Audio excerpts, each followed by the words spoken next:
ፕሬዝዳንት ዶናልድ ትራምፕ በመካከለኛው ምስራቅ ያለው ድርድር በሚቀጥለው 48 ሰዓት ውስጥ ሊቀጥል እንደሚችል ለዓለም ፍንጭ ሰጥተዋል። ምክትል ፕሬዝዳንታቸው ጄዲ ቫንስ በበኩላቸው ኢራኖች ለመደራደር ፍላጎት እንዳላቸው ገልጾ በሁለቱም ወገኖች መካከል አለመተማመን ቢኖር በጊዜ ሂደት እንደሚፈታ ያላቸውን ተስፋ ተናግሯል። ቫንስ አክለውም ኢራን በአሁኑ ወቅት ድርድሩን ለማስቀጠል በያዘችው አቋም ደስተኛ መሆናቸውን ገልጸዋል።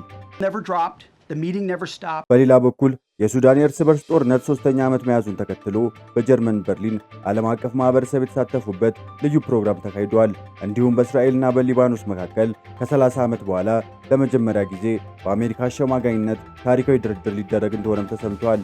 እነዚህና ሌሎች ወሳኝ የማለዳ ዜናዎችን እንድታደምጡ ጋበዝናችሁ። በመጨረሻም ቻናላችንን ሰብስክራይብ በማድረግ በሚያዝያ ወር የጀመርነውን የ1000 ሰብስክራይበር ቻሌንጅ እንድትቀላቀሉ በአክብሮት እንጠይቃለን።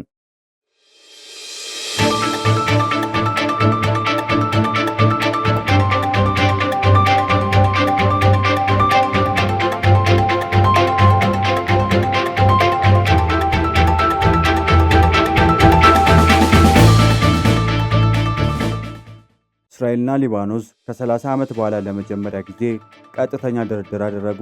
እስራኤልና ሊባኖስ በኢራን በሚደገፈው የሂዝቦላ ታጣቂ ቡድን ጋር ለሚያደርጉት ጦርነት ለማቆም ያለመ የመጀመሪያ ዲፕሎማሲያዊ ንግግር አድርጓል። በሁለቱ ሀገራት መካከል ከፍተኛ የባለስልጣናት ንግግር ሲደረግ ከ1993 ወዲህ ይህ የመጀመሪያው ነው። የአሜሪካ የውጭ ጉዳይ ሚኒስትር ማርክ ሩቢዮ በሽምግልና የተሳተፉ ሲሆን ድርድሩ የሂዝቦላን ተጽዕኖ ለማስቆም ታሪካዊ አጋጣሚ ነው ብለዋል። እስራኤል መንግስታዊ ያልሆኑ የሽብር ቡድኖችን ትጥቅ እንዲፈቱ ትፈልጋለች። የሊባኖስ መንግስት በሀገሪቱ ላይ የደረሰውን ሰብአዊ ቀውስ ለመፍታት አስቸኳይ ተኩስ አቁም እንዲደረግ ጠይቋል። መጋቢት 2 ቀን 2026 የእስራኤል ወታደራዊ እርምጃ በሊባኖስ ከተጀመረ ወዲህ ከ2000 በላይ ሰዎች ተገድለዋል። በጦርነቱ ምክንያት እስካሁን 1 ሚሊዮን የሚጠጉ ሰዎች ከመኖሪያ ቀያቸው ተፈናቅለዋል። የሊባኖስ ፕሬዝዳንት ጆሴፍ አውን ለግጭቱ ብቸኛ መፍትሄ የሊባኖስ መደበኛ ጦር በደቡባዊ የአገሪቱ ክፍል ብቸኛ የደህንነት ኃላፊ እንዲሆን ማድረግ ነው ብለዋል። ምንም እንኳን የዲፕሎማሲ ጥረቶች ቢቀጥሉም ሂዝቦላ በዋሽንግተን በሚደረገው በማንኛውም ስምምነት እንደማይገዛ አስታውቋል። ንግግሩ እየተካሄደ በነበረበት በማክሰኞ ዕለት እንኳን ሂዝቦላ በእስራኤልና በሊባኖስ ውስጥ የሚገኙ የእስራኤል ወታደሮች ላይ 24 ጥቃቶች መፈጸሙን አስታውቋል። ሂዝቦላ በሊባኖስ መንግስት ውስጥ 2 የሚኒስትር ቦታዎች ያሉት ሲሆን በደቡባዊ ሊባኖስ ላይ ያለው ተጽዕኖ ከፍተኛ መሆኑን የሊባኖስ መንግስት ቡድኑን ለመቆጣጠር ያለው አቅም ውስን ያድርጓል። ይህ ንግግር የታቀደው ከ1 ወር በፊት እንደነበረ የአሜሪካ ውጭ ጉዳይ ሚኒስቴር ገልጿል።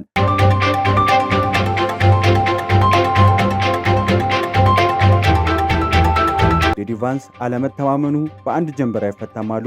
ምክትል ፕሬዝዳንት ጄዲ ቫንስ ማክሰኞ ዕለት በሰጡት መግለጫ በዋሽንግተንና በቴህራን መካከል ያለው ጥልቅ አለመተማመን በአንድ ጀንበር ሊፈታ እንደማይችል ገልጿል።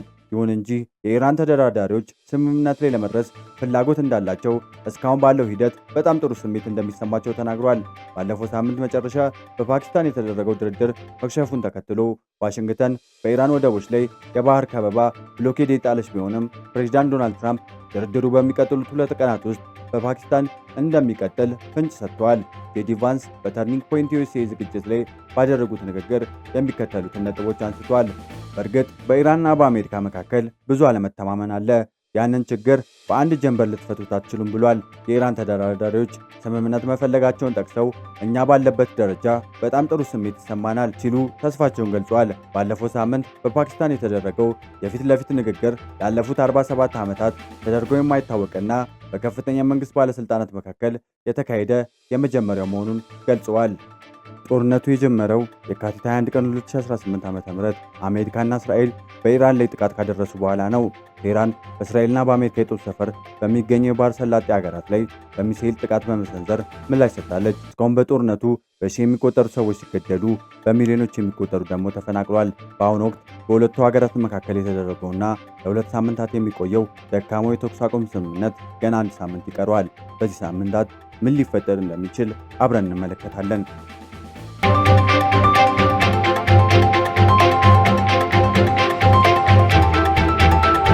የአሜሪካ የጦር መርከብ ከኢራን ሊወጡ የነበሩ 2 የነዳጅ ጫኝ መርከቦችን አገደ። የፕሬዝዳንት ዶናልድ ትራምፕ የባህር ከበባ በታወጀበት በሁለተኛ ቀን አንድ የአሜሪካ አውዳሚ የጦር መርከብ ከኢራን ሊወጡ የነበሩ 2 የነዳጅ ጫኝ መርከቦችን በማገድ ወደ መጡበት እንዲመለሱ ማድረጉን አንድ ስማቸው ያልተጠቀሰ የአሜሪካ ባለሥልጣን ገለጹ። መርከቦቹ በኦማን ባሕረ ሰላጤ በሚገኘው የቻባር ወደብ በኩል ለመውጣት ሲሞክሩ በሬዲዮ ግንኙነት ትዕዛዝ ተሰጥቷቸዋል። ትራምፕ ይህን ከበባ የጣሉት ኢራን 20% የሚሆነውን የዓለምን የነዳጅ የሚያሳልፍ የሆርሙዝ ባሕር ሰርጥን እንድትከፍት ለማስገደድ ነው።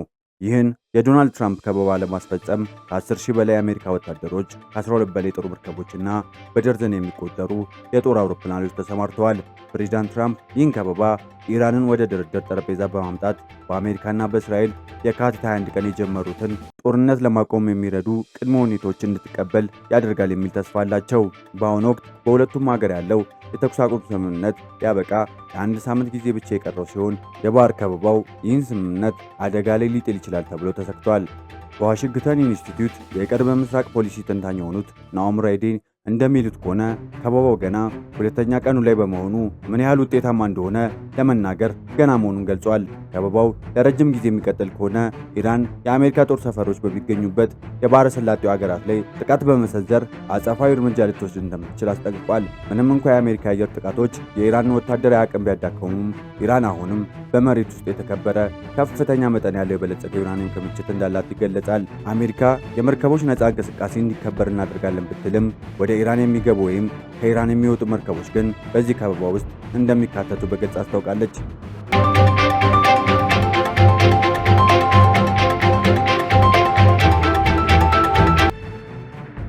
የዓለም ትኩረት በመካከለኛው ምስራቅና በምስራቅ አውሮፓ ባሉ ግጭቶች ላይ ባረፈበት በዚህ ወቅት ዛሬ በጀርመን አንድ አሳዛኝ ታሪካዊ ቀን ታስቦ ውሏል።